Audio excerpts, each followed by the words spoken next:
Nous avons déjà parlé de la primauté de l'apôtre Pierre en démontrant qu'elle était en dignité ou selon l'honneur parmi les égaux et non pas celle de juridiction permettant de gouverner toute l'Église et surtout de donner d'ordre aux apôtres. Pour cette fois-ci, nous allons supposer que tout ça c'est faux et l'apôtre Pierre était le juge suprême et avait la suprématie absolue de juridiction et il voulait la transmettre exclusivement à l'évêque de Rome. Et là commence le plus intéressant.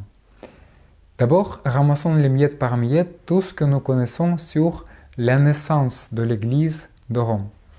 L'apôtre Paul, vers l'an 58, adresse aux Romains toute une lettre qui montre qu'il n'y avait pas d'apôtre avant l'an 58, parce que l'apôtre Paul ne construit pas là où un autre a déjà mis un fondement. Parmi les chrétiens qui ont visité Jérusalem le jour du Pentecôte, il y avait des Romains. Et on pourrait en supposer, alors que devenus chrétiens, ces Romains sont retournés à Rome et y ont créé la première communauté. Puis l'apôtre Paul arrive à Rome vers l'an 61 et habite 2 ans en prison et y écrit ces 4 lettres. 2 à Timothée, une lettre à Tite et une lettre à Philémon. En même temps, nous savons que l'apôtre Pierre, d'abord, il a prêché en Samarie, en Lydda, en Joppa, en Césarée, à Babylone, une ville à côté d'Alexandrie, puis il est allé à Antioche. Saint pape Grégoire le Grand dit que l'apôtre Paul y était pendant 7 ans. Là, il a ordonné un évêque Saint Évode d'Antioche. Il a ordonné aussi un évêque Saint Pancras ou Pancratius de Taormina, avec l'apôtre Paul en Sicile. Il a ordonné aussi d'autres évêques, comme son fils spirituel Marc, l'évêque d'Alexandrie. Et vers la fin de sa vie, comme dit le pape Grégoire le Grand, il s'est rendu à Rome, où il a rencontré l'apôtre Paul de nouveau. Puis, Saint Irénée de Lyon nous dit: après avoir fondé et édifié l'Église, les bienheureux apôtres Pierre et Paul remirent à l'un la charge de l'épiscopat. C'est de cela que Paul fait mention dans les épîtres à Timothée. Anaclète lui succède. Après lui, en 3e lieu, à partir des apôtres, l'épiscopat échoua à Clément contre les hérésies 3.3.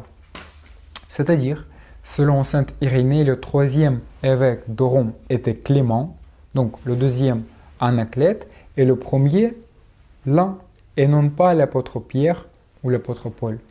D'ailleurs, l'apôtre et l'évêque sont 2 ministères complètement différents. L'apôtre voyage partout dans le monde entier pour prêcher la bonne nouvelle. Il ordonne des évêques sur place, des prêtres, des diacres, et part dans des autres villes. Tandis qu'un évêque est rattaché strictement à une ville ou à une région qu'il ne peut pas quitter. Il ne peut pas non plus ordonner d'autres évêques et il ne peut pas tout faire ce que peut faire l'apôtre. Alors selon saint Irénée qui a vécu au IIe siècle, donc assez proche de ces événements, l'apôtre Pierre n'était pas un évêque de Rome. Le premier évêque de Rome était l'un. La même chose disent Tertullien et Eusèbe de Césarée, historien. Après le martyre de Paul et de Pierre, Lénius fut le premier qui reçut l'épiscopat de l'église de Rome. En ce temps, Clément était encore chef de l'église de Romain. L'église de Romain, pas le chef de toute l'église. Et lui aussi venait au 3e rang après Paul et Pierre. L'un avait été le premier évêque et Anaclète le second. En plus, la plus ancienne chronique des papes, Liber Pontificalis, ne mentionne pas non plus parmi les évêques de Rome l'apôtre Pierre, ce qui est cohérent avec saint Irénée de Lyon, Eusèbe de Césarée et Tertullien, qui appelle l'un le premier évêque de Rome. Voici des preuves tangibles, historiques, que l'apôtre Pierre n'était pas un évêque de Rome. Il n'était pas associé au siège de Rome, à la ville de Rome. Évidemment, l'évêque de Rome, l'un, n'avait pas la suprématie lorsque l'apôtre Pierre était vivant, était à Rome. Mais Pierre, même s'il avait eu la suprématie, n'était pas l'évêque de Rome au moment même de sa mort, car cet évêque était lent. Il n'était pas rattaché au siège de Rome. Nous avons donc deux bouts du fil et il est impossible de relier les deux. Nous n'avons aucune preuve historique, ni patristique, ni d'autant plus biblique que l'apôtre Pierre avait transmis ses suprématies exclusivement à l'un, premier évêque de Rome, ni avant sa mort, ni pendant sa mort, ni après sa mort. On peut dire que, comme l'apôtre Pierre est mort à Rome, c'est à l'évêque de Rome que la suprématie se transmet automatiquement. D'accord, mais pourquoi à l'évêque de Rome? Pourquoi pas la suprématie ne se transmet pas automatiquement à l'évêque d'Antioche et Vaude, où l'apôtre a vécu le plus, ou non pas à l'évêque d'Alexandrie Marc, qui était le fils proche spirituel de l'apôtre Pierre? Saint Grégoire le Grand ne considérait pas le siège de Rome comme le siège unique de Saint Pierre. Il reconnaissait ouvertement que les sièges d'Alexandrie et d'Antioche étaient aussi bien que celui de Rome, les sièges de l'apôtre Pierre, et que ces trois sièges n'en faisaient qu'un. Il dit: quoi qu'il y ait de nombreux apôtres, le seul siège du prince des apôtres a prévalu par sa principauté, lequel siège existe en 3 lieux. Donc, puisqu'il n'y a qu'un siège unique du même apôtre, et que 3 évêques, Alexandrie, Antioche, Rome, sont maintenant assis sur ce siège. Donc, aucun privilège à l'évêque de Rome. Saint Cyprien de Carthage dit même que non pas 3 évêques siègent sur la cathédrale ou la chaire de Pierre, mais tout évêque canonique siège sur la chaire de l'apôtre Pierre. La chaire de Pierre appartient à chaque évêque dans son évêché. Cyprien se tient sur la chaire de Pierre à Carthage, tout comme Cornelius à Rome, contrairement à Novatian, l'usurpateur. Et il faut demeurer dans cette unité si l'on veut demeurer dans l'Église. Pourquoi alors tous les privilèges de Pierre se transmettent exclusivement à l'un? On ne sait pas.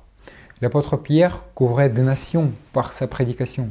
Pourquoi le transformer en évêque d'une seule ville, même si cette ville est une capitale? En effet, en essayant de surglorifier l'apôtre Pierre, on lui ôte de la gloire. Mais en général, il y a 2 tentatives de relier la suprématie de l'apôtre Pierre avec le pape de Rome. La première est via le siège de Rome. C'est une tentative la plus répandue, décrite par les théologiens romains, comme par exemple Ludwig Ott, qui en parle dans son livre des dogmes catholiques. Il dit: le dogme indique simplement que le pontife de Rome est à tout moment, en effet, le détenteur de la primauté. Il n'est pas défini sur quel titre juridique repose l'association de la chaire du pontife de Rome avec la primauté. Le point de vue habituel des théologiens est que cette association ne repose pas seulement sur le fait historique que Pierre a prêché et mort en tant qu'évêque de Rome, mais sur l'ordonnance positive du Christ ou celle du Saint-Esprit, qu'il est donc d'origine divine. Ludwig Ott dit honnêtement qu'on ne sait pas d'où vient l'association de la primauté de juridiction de l'apôtre Pierre, comme nous supposons, avec le siège de Rome. Il reconnaît que juste le lieu de prédication et le lieu de mort ne suffisent pas pour établir cette association Pierre, les évêques de Rome. Mais nous sommes d'accord avec lui. Juste le lieu de la mort n'est pas suffisant pour en construire toute une théorie de la transmission de la suprématie. Car si par la mort du premier apôtre, le siège de Rome devient hiérarchiquement premier et reçoit les privilèges spéciaux pour ses évêques, alors l'évêque de Jérusalem aurait dû avoir le pouvoir suprême, car c'est le Seigneur qui est mort à Jérusalem. Il faut donc une ordonnance directe, divine, mais le problème c'est que cette ordonnance divine est exclusive pour le siège de Rome, n'existe pas. On ne le voit ni dans la Sainte Écriture, ni dans la Sainte Tradition, ni dans les documents historiques. On ne le voit nulle part. La deuxième tentative est de transmettre la suprématie de l'apôtre Pierre aux évêques de Rome, c'est une tentative par la transmission directe et personnelle. Donc l'apôtre Pierre, selon cette hypothèse, a transmis son charisme de la primauté à l'évêque Lan de Rome sans l'intermédiaire du siège de Rome. C'est un avis particulier parmi les Romains et d'habitude on essaie, comme dit Ludwig Hoth, de passer la transmission par le siège de Rome. Cependant, cette deuxième tentative est aussi inconsistante comme la première, tout simplement parce que nous ne voyons nulle part et nous ne voyons aucun témoignage de cette transmission directe du charisme de la primauté de Pierre à Lan. Nous ne la retrouvons pas dans aucun document historique, dans aucun acte historique, chez aucun père de l'Église. Sur quoi se base cette hypothèse? D'où sait-on que l'apôtre Pierre a personnellement transmis sa primauté de juridiction à Lan, et non pas à Évode ou à Marc. Pour cette transmission du charisme de la primauté, nous devrions avoir un rite ou même un sacrement particulier, car il s'agit de la communication du ministère particulier, du ministère particulier comme une ordination. Mais aucune source historique n'en parle. En plus, ce charisme particulier qui transmettrait de l'homme à l'homme, où se trouve-t-il lorsque son détenteur est mort sans le transmettre à son successeur? Sur qui réside-t-il? Sur un évêque mort, où il est suspendu au ciel en attendant l'élection du nouveau pape? Certains catholiques disent qu'entre les deux papes, lorsque le pape N-1 est mort et le pape N n'était pas encore élu, ce charisme réside sur le siège, donc sur la chaise de Rome. Certains disent qu'il revient au Seigneur, mais on peut inventer et jouer avec d'autres hypothèses, sauf que cela n'a rien à voir avec la foi apostolique. Le charisme particulier de la primauté, s'il avait existé, il se serait arrêté d'exister lors de la mort d'un évêque de Rome, qui n'avait pas transmis ce charisme avant sa mort. Le fait que ce sont les hommes qui élisent le pape de Rome après la mort du pape précédent prouve aussi qu'il n'existe pas de charisme particulier qui se transmettrait de l'évêque à l'évêque depuis l'apôtre Pierre. Mais comme nous avons déjà dit, la plupart des théologiens romains le comprennent et cherchent ainsi les privilèges pour le siège de Rome via l'intermédiaire du siège. En plus, beaucoup d'absurdités naissent si on imagine que la suprématie de juridiction soit passée de l'apôtre Pierre à Lan. D'abord, l'évêque de Rome Lan, qui disons a reçu la suprématie de juridiction, le pouvoir suprême de l'apôtre Pierre, a le droit de juger toute l'Église et non pas être jugé par personne. Donc il devient ainsi supérieur à l'apôtre Jean, théologien, qui était encore vivant à Éphèse. Comment est-il possible qu'un évêque ayant le ministère inférieur à celui de l'apôtre puisse juger un apôtre? C'est une absurdité. Deuxièmement, pourquoi le lieu de la mort est tellement important, dogmatiquement, que toute l'ecclésiologie en dépend? Les primautés dans l'Église en dépendent, les droits et les règles, l'infaillibilité en dépend. Ici, l'apôtre Pierre avait été mort à Nicomédie, par exemple, ou à Éphèse, ou dans une autre ville.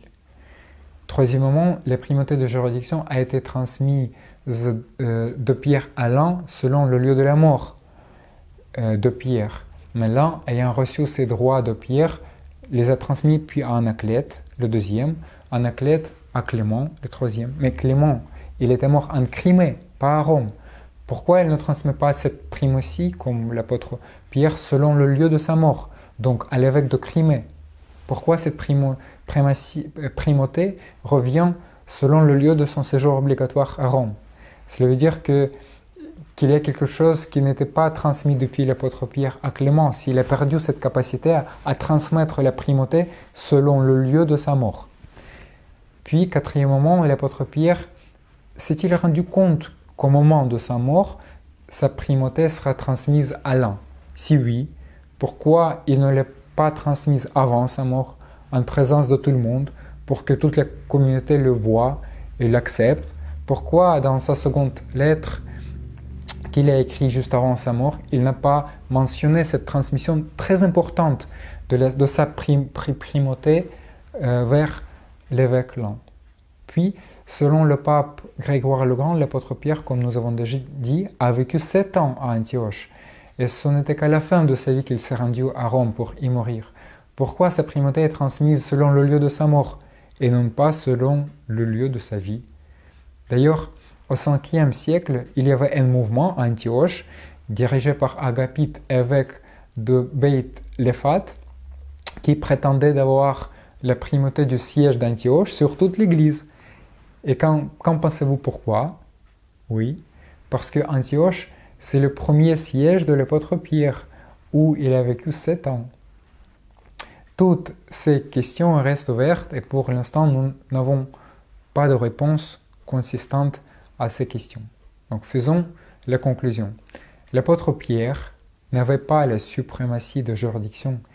Il n'était pas le chef suprême de l'Église, mais même s'il avait eu cette primauté, il ne l'aurait pas transmise exclusivement à Laon, le premier évêque de Rome, car il avait ordonné beaucoup d'évêques qui ont été complètement égaux dans d'autres villes. Et il ne l'aurait pas transmise au siège de Rome, car il n'était jamais un évêque de Rome. Et le lieu de la mort ne communique rien. Finissons par une citation de Nil Kabassila, archevêque de Thessalonique. Pierre a ordonné à Antioche un évêque, à Alexandrie un autre, à Yor encore un autre. L'évêque de Rome n'a pas de tel droit.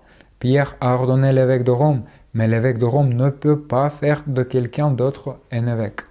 Ce que Pierre enseignait étaient les paroles du Saint-Esprit lui-même.